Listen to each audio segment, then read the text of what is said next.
We choose to go to the moon in this decade and do the other thing. Есть частый вопрос, который мучает потенциально новых игроков. Покупать, играть ли в элитку сегодня? Ведь комменты в духе «все пропало», «нас обманули», «элита мертва» сыпятся отовсюду. И как бы это странно ни звучало, часто от людей, отыгравших не одну сотню часов. И поводов для этого предостаточно. Но это лишь с их точки зрения. Отвечаю, играть можно и нужно. Особенно если вы любите космос и космические симуляторы. Если вы в душе романтик и мечтатель. Если вы смотрите на небо и видите там целую вселенную, а не просто яркие точки на небе. На данный момент элита стала гораздо красивее, удобнее и в разы дружелюбнее к любому игроку, в особенности к новичку. Начинать игру тогда и сейчас – это кардинально разные вещи. В конце концов, появилось полноценное обучение, да что там говорить, его даже озвучили. А места старта новых пилотов по возможности оградили от посягательств беспредельщиков. Также ввели автопилоты стыковки-отстыковки и помощника в режиме полета круиз. Для ветеранов все это кажется ересью, ведь мы все пробивали своей головой. Но это не значит, что все должны и дальше биться башкой об стену недружелюбия. Контента в игре завались, просто он размазан по вселенной и времени. Как минимум яркая 100-2 часов обеспечена, что в общем-то немало на фоне продолжительности других игр. Особенно, если в голове присутствует хоть какое-нибудь воображение. Для этого просто нужно вынуть стрелу с колена и вновь стать искателем приключений. Но безусловно, нужно намотать на ус, что геймплей в игре очень неторопливый, частенько монотонный и однообразный, требующий прорву времени, где нет определенной цели и финальной точки, когда можно было бы сказать «я прошел элиту». Все это надо учитывать, прежде чем входить в игру, иначе рискуете присоединиться к армии космических хомяков. Также не нужно форсировать события по заработку кредитов или набивке элитной репутации, без особой нужды. Пока есть к чему стремиться, подсознательно вам всегда будет чем заняться. А как только вы набьете карманы миллиардами кредитов, получите элитные ранги, купите все корабли, то сразу может возникнуть чувство, что дальнейшее пребывание в игре бессмысленно. И отчасти так и есть, но тут уж что сыграет раньше? Просто надоест играть, или вы раньше выполните заложенные в вашем подсознании цели. Тут уже от типа игрока зависит. Также не стоит уж совсем включать тупого и бесконечно грабить копейки, не в состоянии скопить заинженерить какого-нибудь питона. И вдобавок бесконечно сливать кредиты на страховку штрафы.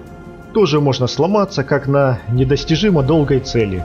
Бывает и такое, если вообще не включаться в механики миссий и экономику игры.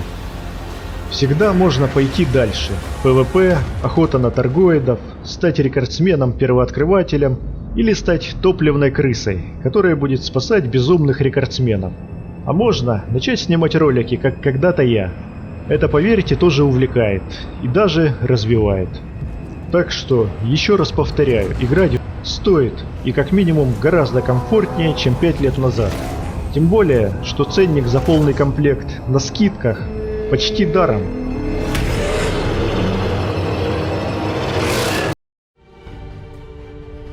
В начале элитного пути игрокам обещали каждый год по сезону, типа горизонта.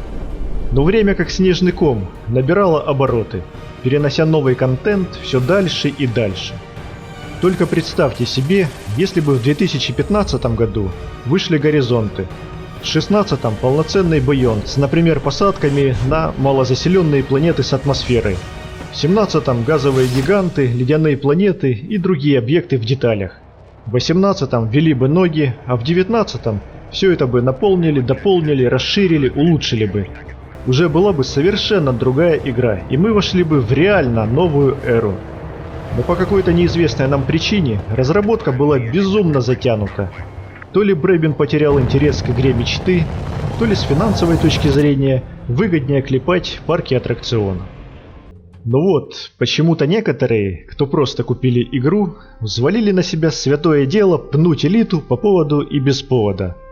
Нужен контент, элита мертва, в ней нечего делать, фарм, фарм, фарм, скучно, нудно. Конечно, армия хомяков не такая уж и большая, но мобильная, крайне агрессивная и активная, в отличие от остальной, чаще молчаливой части пилотов. Да, не получилось и не получили как хотели, а разработка завязла в трясине. Но это никак не может отменить факта отличного космического симулятора, альтернативы которому просто нет. А самое главное, весь вой никому и никак не помог. Напоминает анекдот. Летит хомяк на дырявом корыте и бурчит себе под нос. Не корабль, а дырявая корыта, везде баги и копипаст, ПВП нет, онлайна нет, делать нечего, бесконечный фарм. А за его плечом Бребен все за ним записывает и говорит: и так каждый день, но деваться некуда, надо исполнять. У каждой игры, каждого игрока свой лимит времени, и рано или поздно он исчерпается. Время, за которое в жизни человека многое может поменяться в ту или иную сторону, в том числе в голове. В любом случае, как бы там ни было и куда бы ни повернуло, на данный момент более лучшего космического симулятора от первого лица с отличной физикой полетов и свободой действия вам точно не найти. Спасибо Бребену за прекрасные почти 1000 часов, которые я провел в космическом пространстве элиты. За то, что хотя бы частично мечты сбываются. Всего хорошего, доброго вам полета!